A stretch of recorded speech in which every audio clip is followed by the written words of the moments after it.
আলাইকুম বন্ধুরা, এই ভিডিওতে আমরা দেখব সরকারের সাথে কেন্দ্রীয় ব্যাংকের সম্পর্ক, অর্থাৎ একটি দেশের সরকারের সাথে উক্ত দেশের কেন্দ্রীয় ব্যাংকের কি রকম রিলেশন বিদ্যমান বা তাদের মধ্যে কোন ধরনের কাজ হয়ে থাকে বা কি টাইপের সম্পর্ক রয়েছে।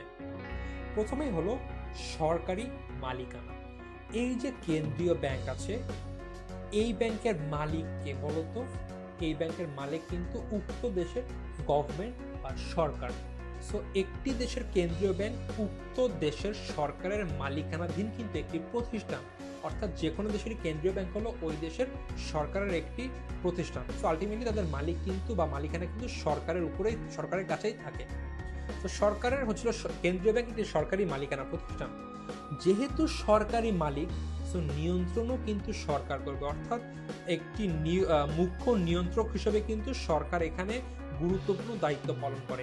আমরা জানি বাংলাদেশের কেন্দ্রীয় ব্যাংক একটি স্বায়ত্তশাসিত প্রতিষ্ঠান, এর মানে এর সকল ডিসিশন কিন্তু তারা নিজেরা নেয়।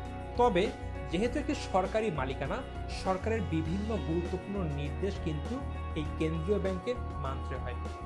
সো আলটিমেটলি এটি কিন্তু একটি সরকারি নিয়ন্ত্রণাধীন প্রতিষ্ঠান।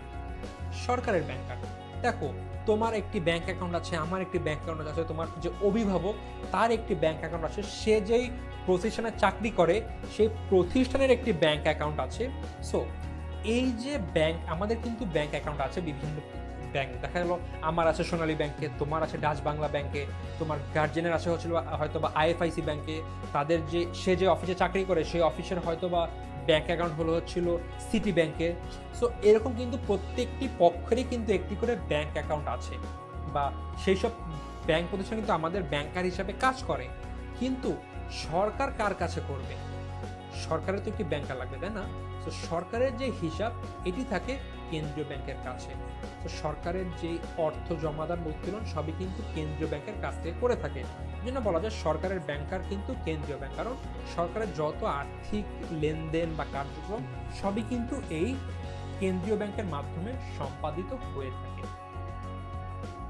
সরকারের হিসাব রক্ষক, এই যে সরকার বিভিন্ন লেনদেন করছে, এক জায়গা থেকে টাকা পাচ্ছে, অন্য জায়গায় টাকা খরচ করছে, একটি পক্ষের কাছ থেকে টাকা নিচ্ছে, অন্য পক্ষকে টাকা দিচ্ছে, এইসবই তো হিসাব রাখতে হবে, তাই না?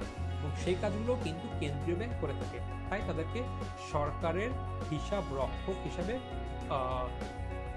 বলা হচ্ছে, বা সরকারের হিসাব রক্ষক বলা হচ্ছে। এরপরে সরকারের প্রতিনিধি, কেন্দ্রীয় ব্যাংক কিন্তু সরকারের প্রতিনিধি হিসাবে কাজ করে থাকে। বিভিন্ন ক্ষেত্রে কিন্তু সরকারের কাজ কিন্তু সরকারের পক্ষে কেন্দ্রীয় ব্যাংক সম্পাদন করে থাকে, বা দেশের বাইরে বিভিন্ন অর্থনৈতিক লেনদেন বা বিভিন্ন বৈঠকে কিন্তু কোনো দেশের সরকারের পক্ষে উক্ত দেশের কেন্দ্রীয় ব্যাংক যেয়ে থাকে, এবং সেই দেশের সরকারের পক্ষে কিন্তু কেন্দ্রীয় ব্যাংক বিভিন্ন কার্যক্রম করে থাকে। তো আমরা এটাকে বলতে পারি সরকারের প্রতিনিধি। সরকারের উপদেষ্টা, সরকারের বিভিন্ন বিনিয়োগ, বিভিন্ন ইনভেস্টমেন্টের ক্ষেত্রে কিন্তু কেন্দ্রীয় ব্যাংক সরকারের উপদেষ্টা হিসাবে কাজ করে থাকে। সরকারের তথ্য সরবরাহকারী, হয়তোবা সরকার কোনো একটি কাজ করতে যাচ্ছে বা কোনো একটি প্রকল্প দিতে চাচ্ছে, এখন এই সরকারের সরকারের তথ্য প্রয়োজন হবে, তাই না? যে উক্ত ক্ষেত্রে কি অবস্থা আছে বা দেশের এখন অর্থনীতি কি অবস্থা, এই তথ্য কিন্তু সবকিছু কেন্দ্রীয় ব্যাংক সরকারকে প্রদান করে থাকে। সো কেন্দ্রীয় ব্যাংক এখানে সরকারের তথ্য সরবরাহকারী হিসেবে কাজ করছে। ঋণদাতা, সরকার অনেক সময় ঋণের প্রয়োজন হয়, সরকারের কাছে টাকা থাকে না, কেন্দ্রীয় ব্যাংক কিন্তু সরকারকে সেই ক্ষেত্রে ঋণ প্রদান করে থাকে, আমরা এটা অলরেডি কিন্তু জেনেছি। সরকারের পক্ষে নোট ও মুদ্রার প্রচলন করে, আমরা জানি যে কোনো দেশে একটি মুদ্রা বা নোট বা মুদ্রা ব্যবস্থা আছে, এবং সেই দায়িত্ব কিন্তু সরকারের যেন সেই মুদ্রা এবং নোট থাকে, এবং সরকার যেহেতু এই আর্থিক কাজগুলো নিজেরা করে না, সো এই দায়িত্বটি সরকারের দায়িত্ব, বা তারা দিয়ে দেয় কিন্তু কেন্দ্রীয় ব্যাংকের উপরে। আলটিমেটলি কেন্দ্রীয় ব্যাংকেরই কিন্তু দায়িত্ব নোট ও মুদ্রা প্রচলন করা, এবং এই দায়িত্ব কে দিয়ে থাকে? এই দায়িত্বটি উক্ত দেশের সরকার তাদের কেন্দ্রীয় ব্যাংকে প্রদান করে থাকে। এরপর ছিল বৈদেশিক মুদ্রা সংরক্ষণ ও পরিচালনা। সো বৈদেশিক যে মুদ্রা সংরক্ষণ ও পরিচালনা, এগুলো কিন্তু সব একটি রাজনৈতিক ব্যাপার স্যাপার। সো এগুলো কিন্তু সরকার নিজে করে না, যেহেতু এখানে আর্থিক ব্যাপার, এগুলো কিন্তু কেন্দ্রীয় ব্যাংক করে থাকে। এবং এই যে বৈদেশিক মুদ্রা দেশে আসছে, এগুলো সংরক্ষণ করা বা এগুলো পরিচালনা করা বা ব্যবহার করা সবই কিন্তু একটি দেশের কেন্দ্রীয় ব্যাংক করে থাকে। যেটি করার কথা দেশের সরকারের, সেটি সরকারের পক্ষে উক্ত দেশের কেন্দ্রীয় ব্যাংক করে থাকে। সরকারি প্রকল্পের সহায়তা প্রদানকারী কোনো সরকার যদি কোনো প্রকল্প নেয়, সেই ক্ষেত্রে ঋণ দান করে বা উপদেশ দান করে বা উপদেষ্টা হিসাবে কিন্তু সরকারি প্রকল্পে সহায়তা প্রদান করে থাকে কেন্দ্রীয় ব্যাংক। অর্থনৈতিক স্থিতিশীলতা রক্ষা।